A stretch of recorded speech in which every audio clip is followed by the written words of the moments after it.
Oh, ini Bukannya bisa. host yang bisa record. Oke. Oh, Oh, udah. Oke, Mi. Oke, Oke, oke. mulai. Oke. Assalamualaikum warahmatullahi wabarakatuh. Assalamualaikum warahmatullahi wabarakatuh. Yang terhormat Bu Nur Hayati Siregar, SE, MAK, CSRS, CSRA, CSP, CPOD, selaku dosen mata kuliah metode penelitian akuntansi. Yang saya banggakan, teman-teman sekalian, kelompok proposal penelitian. Nah, pertemuan kita kali ini adalah mempresentasikan proposal penelitian yang berjudul Analisis Tingkat Kepatuhan Wajib Pajak Badan terhadap Pelaporan SPT Tahunan 1771 di Kabupaten Wajo tahun 2019 sampai tahun 2023. Adapun anggota kelompok kami beranggotakan 4 orang, yaitu Muhammad Asahir, Muhammad Fahri Hidayat, Muhammad Asnur, dan Fajar Haifani Yahya. Sebelum memulai presentasi, ada baiknya kita berdoa sesuai agama dan kepercayaan masing-masing. Doa dimulai. Doa selesai. Untuk mempersingkat waktu, langsung saja kita ke pemateri pertama, yaitu eh, Muhammad Asahir. Kepada Muhammad Asahir, waktu dan tempat kami persilahkan. halo. Ya. Bismillahirrahmanirrahim. Assalamualaikum warahmatullahi wabarakatuh. Eh, jadi lat- terkait materi saya adalah terkait dengan latar belakang masalah. Eh, Sebagai sebuah negara yang berdaulat, negara Indonesia membutuhkan sumber pembiayaan. Pembiayaan tersebut digunakan dalam rangka melaksanakan dan mewujudkan visi misi nasional, yaitu meningkatkan sejahtera rakyat dan menjaga stabilitas pemerintahan. Nah, bentuk anggaran tersebut kemudian disusun dalam anggaran pendapatan negara, belanja dan belanja negara, yaitu biasa disebut dengan APBN. APBN menjadi sarana untuk mengatur dan merencanakan segala bentuk pemasukan pengeluaran negara. Salah satu sumber penerimaan utamanya itu bersumber dari pajak. Hal tersebut dapat diketahui dari rilis penerimaan pajak negara tahun 2004, yaitu sebesar 85% bersumber dari pajak. Nah, dalam sistem perpajakan sendiri, itu menganut sistem self-assessment, yaitu wajib pajak diberikan kepercayaan untuk secara mandiri menghitung, membayar, dan melaporkan kewajiban perpajakannya. Pelaporan SPT atau surat pemberitahuan tahunan menjadi salah satu indikator utama kepatuhan wajib pajak. Namun, dalam praktiknya masih ditemukan berbagai kendala seperti rendahnya kesadaran pajak, keterbatasan sumber daya manusia, dan adanya upaya penghindaran pajak. Oleh karena itu, diperlukan analisis mendalam terhadap tingkat kepatuhan wajib pajak badan, khususnya Kabupaten Wajo, sebagai upaya peningkatan kualitas administrasi perpajakan.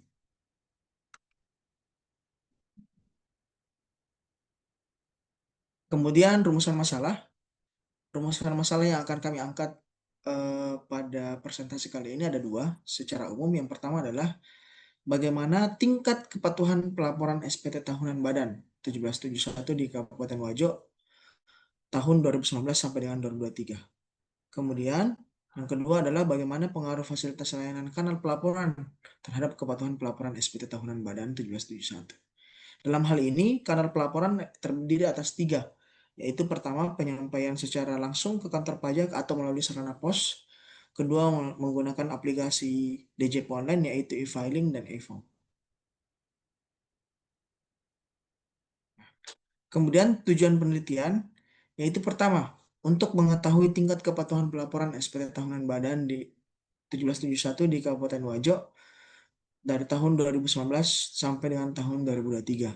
Kemudian yang kedua, untuk mengetahui pengaruh fasilitas layanan kanal pelaporan terhadap kepatuhan pelaporan SPT tahunan badan 1771 di Kabupaten Wajo.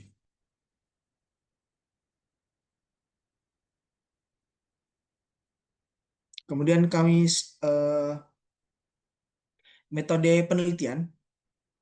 Penelitian ini menggunakan pendekatan kuantitatif deskriptif dan analitik dengan metode mixed methods, yakni kombinasi antara data kuantitatif dan kualitatif melalui desain explanatory situational design yang kemudian akan dilanjutkan oleh Saudara Muhammad Fahri Hidayat. Oke, untuk Baik, berikutnya, materi berikutnya akan dibawakan oleh Saudara Muhammad Fahri Hidayat. Pada Bapak Saudara Fahri Hidayat, waktu dan tempat kami persilahkan. baik. Bismillahirrahmanirrahim. Izin menjelaskan tentang metode penelitian.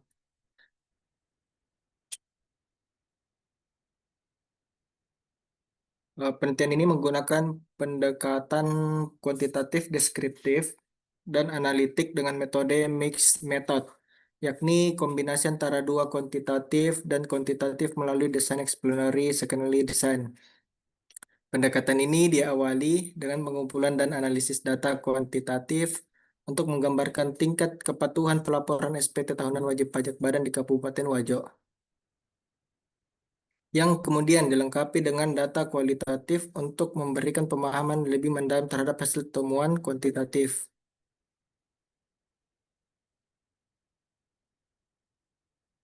Lanjut, ini explanatory sequential design. Metode penelitian ini dilakukan dengan menggabungkan metode kuantitatif dan kualitatif secara berurutan. Secara rinci, prosesnya adalah sebagai berikut. Tahap pertama, pengumpulan data kuantitatif yang bersifat terukur dan dapat berupa data deskriptif, komparatif, atau asosiatif.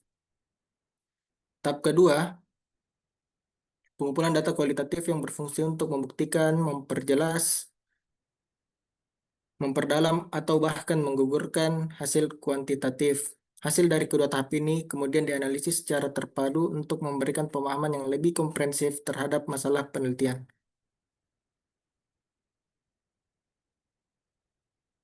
Lanjut, teknik pengumpulan data. Teknik pengumpulan data yang digunakan meliputi kuesioner, wawancara, dan dokumentasi. Data yang terkumpul akan dianalisis menggunakan metode regresi linear berganda dengan bantuan perangkat lunak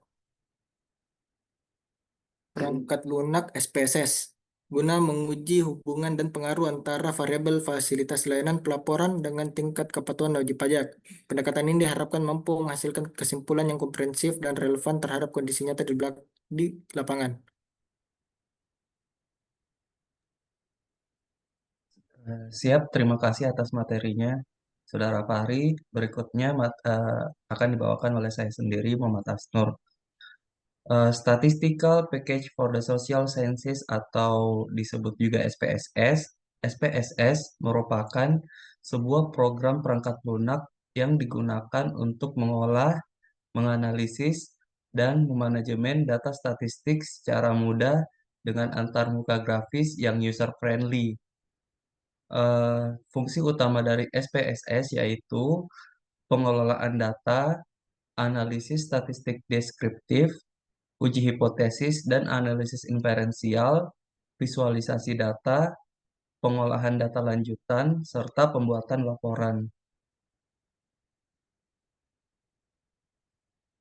Populasi dan sampel. Populasi dalam penelitian ini adalah seluruh wajib pajak badan yang terdaftar dan melakukan pelaporan SPT tahunan 1771 di Kabupaten Wajo selama periode tahun 2019 hingga 2023. Populasi ini mencakup berbagai sektor usaha, baik skala kecil, menengah, maupun besar, yang memiliki kewajiban perpajakan sesuai dengan ketentuan peraturan perundang-undangan di Indonesia. Untuk memperoleh data yang representatif, penelitian ini menggunakan kombinasi teknik simple random sampling dan purposive sampling. Penentuan ukuran sampel dilakukan dengan menggunakan rumus Lovin yang mempertimbangkan jumlah populasi serta tingkat kesalahan atau disebut juga margin error yang dapat diterima. Teknik sampling ini dipilih untuk memastikan bahwa data yang dapat diperoleh mampu mencerminkan kondisi sebenarnya secara objektif dan dapat digeneralisasi ke seluruh populasi. Next. Nah, berikut rumus Slovin. Rumus Slovin merupakan formula yang digunakan untuk menentukan jumlah sampel minimum yang diperlukan dari suatu populasi terbatas agar hasil penelitian dapat mewakili populasi tersebut dengan tingkat kesalahan atau margin of error tertentu. Rumus ini sering dipakai dalam penelitian survei ketika populasi besar dan peneliti ingin mengambil sampel yang representatif tanpa harus meneliti seluruh populasi. Berikut rumus Slovin, yaitu N sama dengan N dibagi 1 tambah N dikali E kuadrat, di mana N yaitu jumlah sampel minimum, N ukuran populasi, E yaitu margin of error atau batas toleransi kesalahan, biasanya 0,05 atau 5% atau 0,01 atau 1%. Untuk materi berikutnya akan disampaikan oleh Saudara Fajar Haifaniah ya. Baik, terima kasih atas waktunya, Pak Asnur. Untuk selanjutnya kita bahas sumber dan metode pengumpulan data. Untuk yang data primernya dikumpulkan melalui kuesioner dan wawancara langsung dengan wajib pajak badan di Kabupaten Wajo untuk mengetahui tingkat kepatuhan dan pemanfaatan fasilitas pelaporan. Kemudian untuk data sekunder atau data yang sudah tersedia, ini berasal dari dokumen DJP dan statistik pelaporan SPT tahunan 1771 tahun 2019 hingga 2023. Digunakan sebagai data pendukung dan pembanding dalam analisis. Untuk prosedur pengumpulan data dilakukan secara bertahap melalui koordinasi dengan KPP, pendistribusian kuesioner, dan wawancara lanjutan kepada responden terpilih.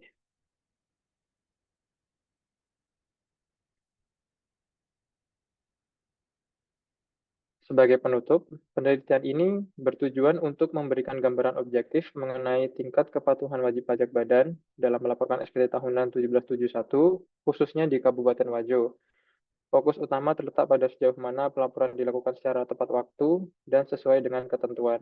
Selain itu, penelitian ini juga menganalisis pengaruh fasilitas layanan kanal pelaporan seperti e-filing atau e-form dan layanan langsung terhadap tingkat kepatuhan tersebut. Dengan demikian, penelitian ini diharapkan mampu mengidentifikasi faktor-faktor pendukung dan penghambat dalam proses pelaporan SPT tahunan. Hal yang diperoleh diharapkan dapat menjadi bahan pertimbangan dalam merumuskan kebijakan strategis yang lebih efektif dan tepat sasaran, guna meningkatkan kepatuhan pajak dan optimalisasi penerimaan negara di daerah.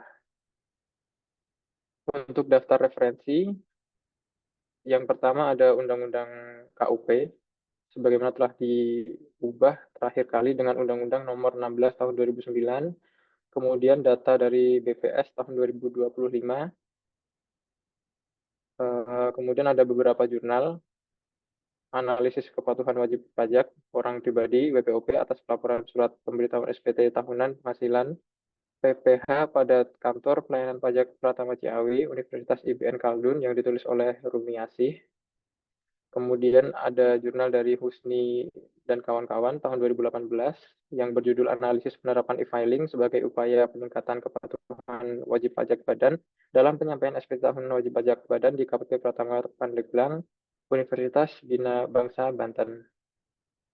Kemudian ada beberapa juga jurnal dan artikel. Untuk waktu dan untuk waktu saya kembalikan ke moderator Pak Agus Hasnur. Terima kasih atas waktunya. Siap. Terima kasih atas materi yang sudah dibawakan. Setelah mendengarkan presentasi proposal penelitian pada meeting kali ini, tibalah kita di penghujung presentasi. Semoga apa yang kita dapatkan bermanfaat bagi kita semua. Izinkan saya menutupnya dengan pantun. Tolong dibantu cakepnya. Otot kawat, tulang besi. Cakep. Cakep. Dikira cukup, cupu ternyata suhu. Cukup sekian Artinya. presentasi. Iya. Cukup sekian presentasi kami ucapkan. Matur thank you. Sekian, wassalamualaikum warahmatullahi wabarakatuh. Waalaikumsalam warahmatullahi wabarakatuh. Terima kasih Bu Nur. Terima kasih.